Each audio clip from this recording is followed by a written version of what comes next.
You ready? Me too. So it's his handsome, beautiful face, and behind his shoulder, you can see our dog, Jake. Jake loved to sing when Zach played piano.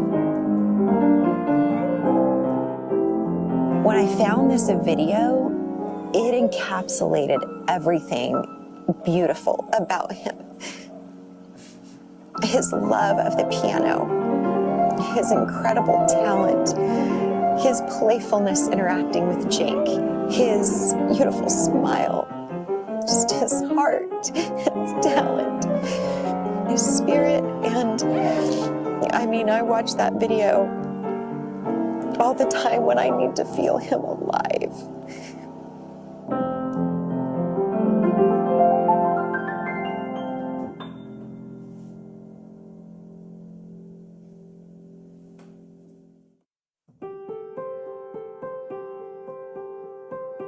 Zach was the kind of child you dream of having.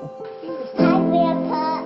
He lit up a room. He was always smiling and always laughing. He was incredibly gifted at the piano, and he started from as soon as he could get on his little tippy toes and reach the keys. Once he started a theater class in high school, he got the bug. He tried out for his first show and was cast in the lead role. Zach was a talented and recognized multi-sport athlete. He was in track. He started out on the JV team and then shortly after that accelerated into the varsity team. He received that season the Coach's Award. Zach was disciplined. He's a bona fide straight-A student. He was able to enroll in just about all of the AP classes he was allowed to. His friend group was a lot of really bright kids. He was very loyal to his friends. Once he brought someone into his friend group, he really went out to help them out any way he can. He loved people. He loved making people smile. He would often be the one that would try to cheer someone up or make them laugh. He is a kid who absolutely left a unique fingerprint in the world. He is truly an unrepeatable miracle for us. So it wasn't until Christmas time that there were some subtle signs that showed a little bit of a difference in his behavior. He just seemed more tired than normal, a little bit irritable. He just explained it as, I stayed up playing video games, you know, it was COVID time, and he just said, Mom, don't worry about me, I'm fine, I'm totally fine. And I said, honey, it's my job to worry about you. I'm your mom. After Christmas, he hung out with his friends. As a parent of teenagers, my fear is when they're on their own, exploring their new expanded boundaries. So when he came home, I felt a sense of relief, not realizing there was imminent danger in his pocket or in his possession. When I say goodnight to my family, especially my children, I always say, good night, I love you. And Zach, every single time, without fail, always told me, I love you, Dad. Those were his last words to me. The next day, I went to check on Zach because it was later than his normal wake-up time, and he appeared to be asleep at his desk. And I got within 2 feet and I knew something was horribly wrong. And I immediately started rendering first aid to Zach with CPR. And those moments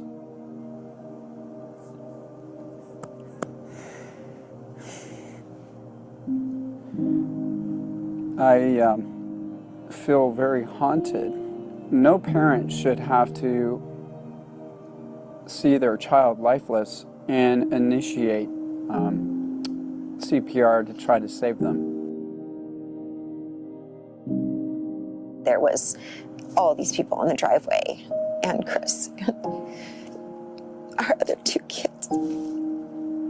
And, you know, Chris just came up and said, our baby's gone. The coroner told us that Zach either died from a natural cause or fentanyl. We were like, what is that? I hadn't really ever heard of fentanyl.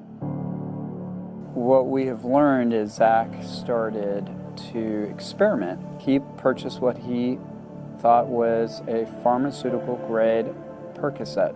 Instead, it was a counterfeit pill, and the only acting agent in it is fentanyl, and it was an extreme amount that was fatal. We found out that it was through Snapchat that Zach had connected with this dealer and gotten the pill. Social media is the #1 go-to platform for drug dealers. They press it to look exactly like a Percocet, a Xanax, an Adderall, oxycodone. The level of fentanyl in each pill is completely inconsistent. And it takes as little as 2 milligrams worth of fentanyl, or about the same amount as 2 grains of salt, to be lethal. These pills are everywhere. In basically any pill that you get on the black market, you can be assured that it is one of these fake fentanyl pills. None of Zach's friends were aware of the dangers that exist now from counterfeit pills. None of us were. Fentanyl, it robs you of any chance to get red flags. I mean, he had no other pills in his room. He had no other anything in his room. With fentanyl, I mean, you can try a pill 1 time or 2 times, and it takes you out. If I had known about illicit fentanyl and how prolific it is, it would have caused me to have different conversations, with Zach. It would have been a sit-down conversation as a concerned parent to say, hey, Zach, I just learned about this. Have you heard about this? Are you getting any kind of products on social media? Knowing Zach, he would have thought, okay, maybe that's playing Russian roulette. We talked to Zach about every danger that we knew, but this one we didn't know. And that's why we have made it our mission, to join with other parents, to educate the community. We want to bring to light the dangers and how pervasive it is. This can happen to any family. Look at this place. We can't ever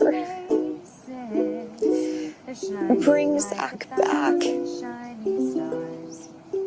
but it does help mitigate some of the pain, thinking that maybe we've saved other kids. Maybe Zach has saved other kids.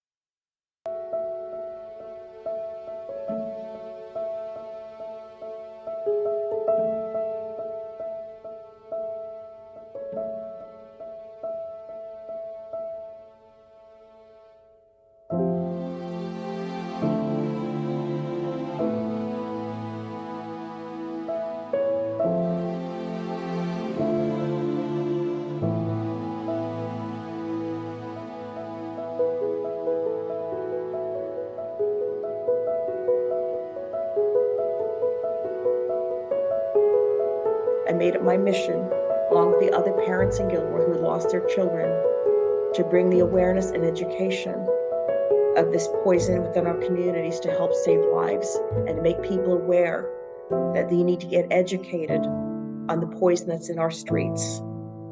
Because all it takes is one pill, one time, one usage. At this point, there are at least 7 in 10 pills that hold a lethal amount of fentanyl. The other 3 may have enough just to get you addicted.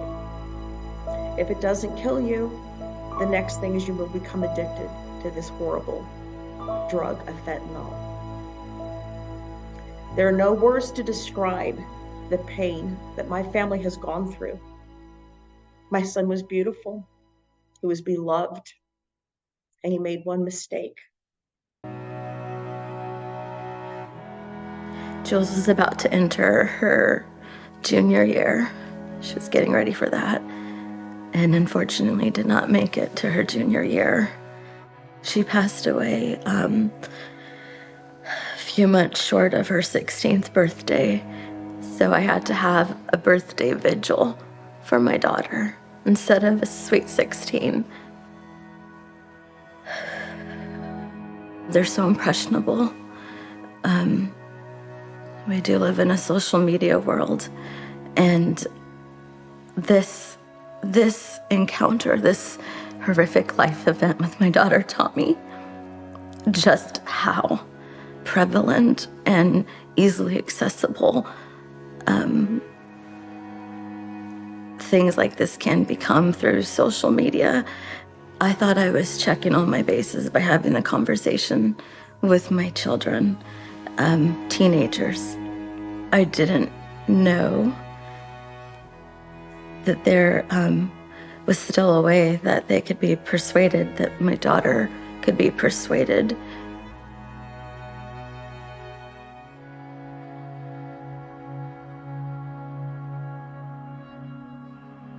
I was 15 years old, and I was curious about substances, but I didn't learn about it through any formal sources. And so I set about my own experimentation without any guidance and without any recommendations for staying safe. And I experienced challenges and consequences related to that.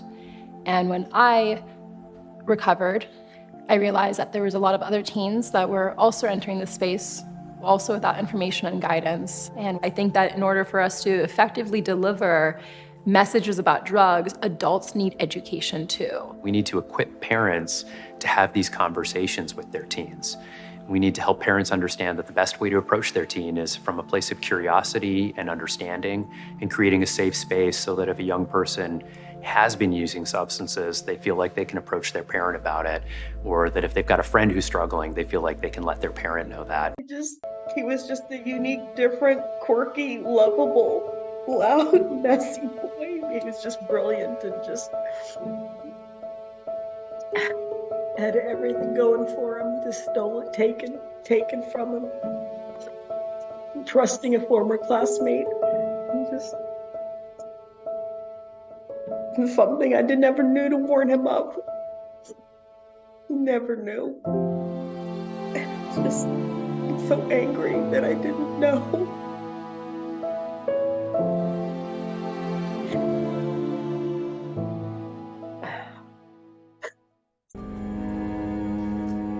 Leno Ramos took a blue pill he got from his friends. They said it was Percocet, but it was actually pure fentanyl. He was left unconscious in a parking lot and died alone at age 15. Kirsten Torres Young and her friends split a fake Percocet they ordered on Snapchat. Both girls passed out, but only the friend could be resuscitated. Kirsten was just 19. Zach Didier was bored with the lockdown and wanted to experiment. He was also feeling stressed about his college applications. He connected with a dealer on Snapchat and took a counterfeit Percocet made of fentanyl. Zach was 17 years old when he died.